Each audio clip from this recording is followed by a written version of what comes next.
Hello, good morning world. Nandito na naman tayo guys sa farm namin. Ayan, dahil mangunguha na naman tayo, mag-harvest tayo ng rambutan. Ayan guys, medyo maputik ngayon guys kasi umulan. Ayun. Pakita natin yung guys, yung gaano kadami yung mga bunga ng rambutan na i-harvest natin today. Ibebenta natin guys para meron tayong panghanda sa Pasko at saka New Year. Ah. Hala, ang dami nang nalaglag. Yun, nangalaglag na guys. Oh. Diba, kinain. Uy. Ayan guys, meron ng kita nyo, may mga dilaw-dilaw na. Yung iba green pa, dilaw na may green. Yung iba naman, yung ibang puno, meron na talagang red. So, hindi natin ma-harvest lahat to. Unti-untiin. Kasi hindi naman magkasabay yung paghinog. Pero sayang, ang dami nang alaglag guys, oh. Tikman daw natin to.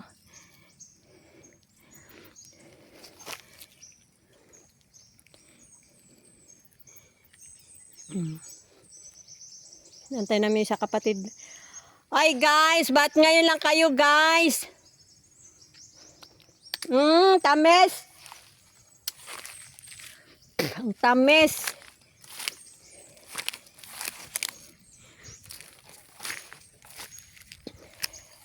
Dugay man lagi mo dong. Ay papa mo. Ang dami guys sa taas. Ayun oh. Kaso hindi pa hinog yung iba. So mag-harvest tayo, pipili natin yung mga hinog.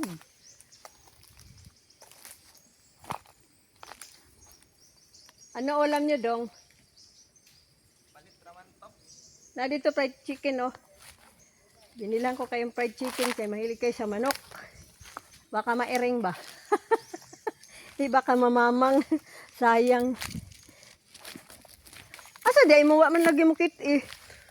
Tamakin ko guys sila yung tagahakot ng malayo-layo kasi mga 20 minutes lakarin mula dito papunta dun sa may kalsada. Ay mga pamangkin kong lalaking kambal, sila yung maghahakot.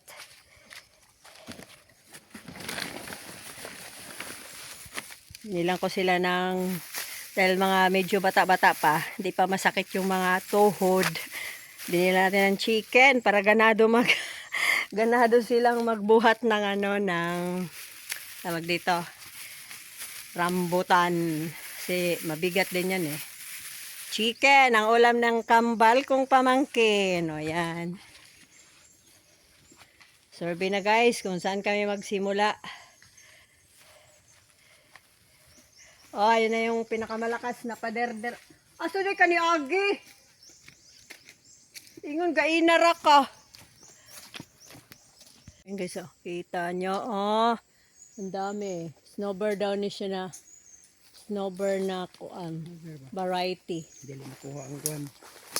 Dili na? Makuha ang niso, magmoy-hamoy ra.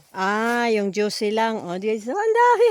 Tingnan nyo naman, ang ganda. Tingnan, Snowbird ang tawag.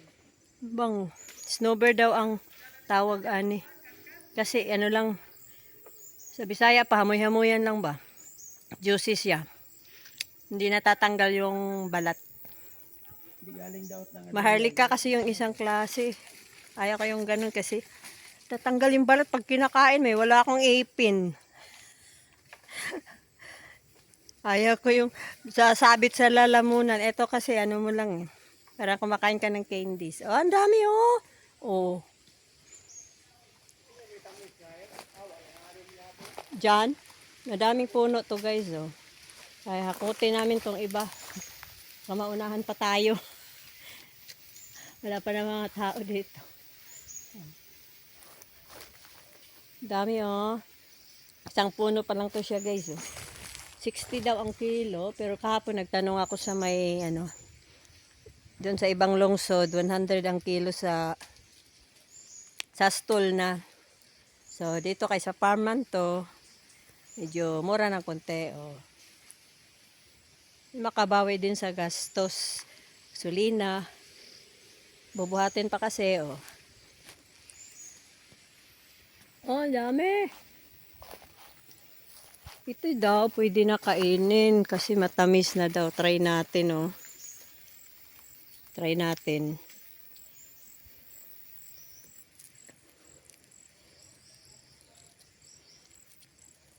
Tagal!